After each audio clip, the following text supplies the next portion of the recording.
47 বৎসর পরে কবর খোলা হয়েছে। হ্যাঁ, 47 বৎসর পরে কবর খোলা হয়েছে।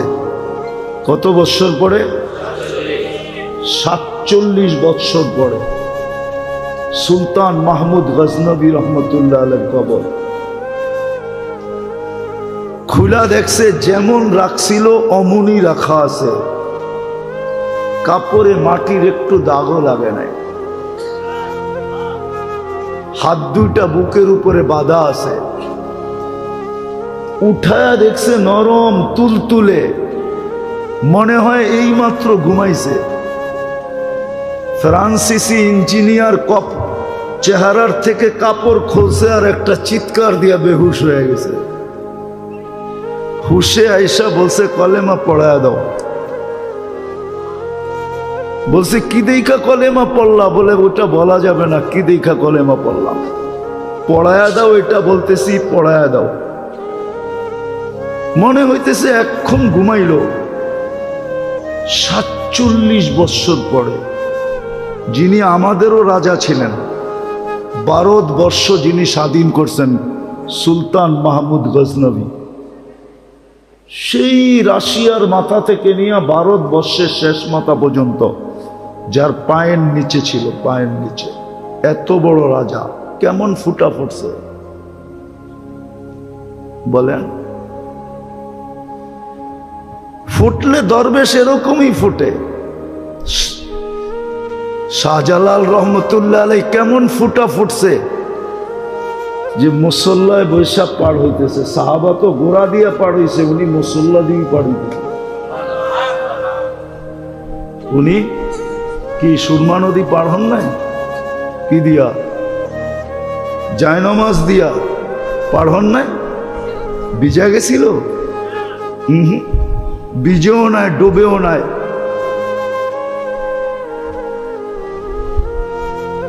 এরকম ফোটা ফুটছিলেন। তো যেটা বুঝাইতেছিলাম, যেরকম চাঁদের আলো না হইলে আমাদের ফুলে কোনোদিন ঘ্রাণ আসতো না, বিজ্ঞান বলে কালার আসতো না, ফলে স্বাদ আর মজা আসতো না, রং আর ঘ্রাণ আসতো না। সূর্যের আলো না হলে ফুল কোনোদিন ফুটতো না। সূর্যের কিরণ আমাদের শরীরে না লাগলে অনেক কিছুই হতো না। তদ্রূপ আল্লাহর রহমত যতক্ষণ পর্যন্ত আমাদের উপরে না হবে, যুবকের উপরে যদি রহমত না হয় তো যুবক ফুটবে না। পুরুষের উপরে না হলে পুরুষ ফুটবে না। নারীর উপরে না হলে নারী ফুটবে না। জীবন কেটে যাবে, ফুটবে না। আমি ওই ফুটন্তের কথা বলতেছি, মনে উঠল বিদায় বলতেছি। লাশ জারি হোক, যুবকের হোক আর বৃদ্ধের হোক, নারী হোক আর পুরুষ হোক, ধনী হোক আর গরিব হোক, রাজা হোক আর প্রজা হোক, রব্বে কাবার কসম, জীবন যদি ফুটলো তাহলে লাশ কবরের পাশে নিবে আর কবর সেলুট দিয়া বলবে, ইদান উহাব্বিলু লাকা বাতনি খাদরা, ইদান উহাব্বিলু লাকা বাতনি খাদরা। তোমাকে রাখতে দেরি, আমার পেট সবুজ শ্যামল হইতে দেরি হবে না। ওয়া ইউহাব্বিল জিসমাকা নূরা, তোমার শরীর আলোকিত হবে। ইয়াসআদ রূহুকা ইলাল্লাহ, তোমার রূহ আল্লাহর সান্নিধ্যে চলে যাবে।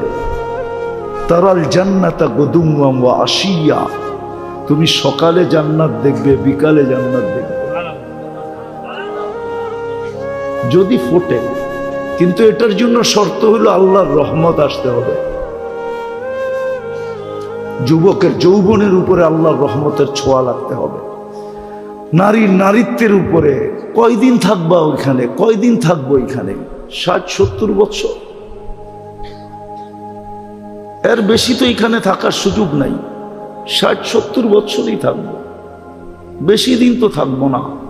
কেউ থাকে নাই, কেউ থাকবে না। কোরআন হাদিসের কথাই সত্য, কবি মনীষীদের কথাই সত্য। अजल ने न छोड़ा किसरा न दारा।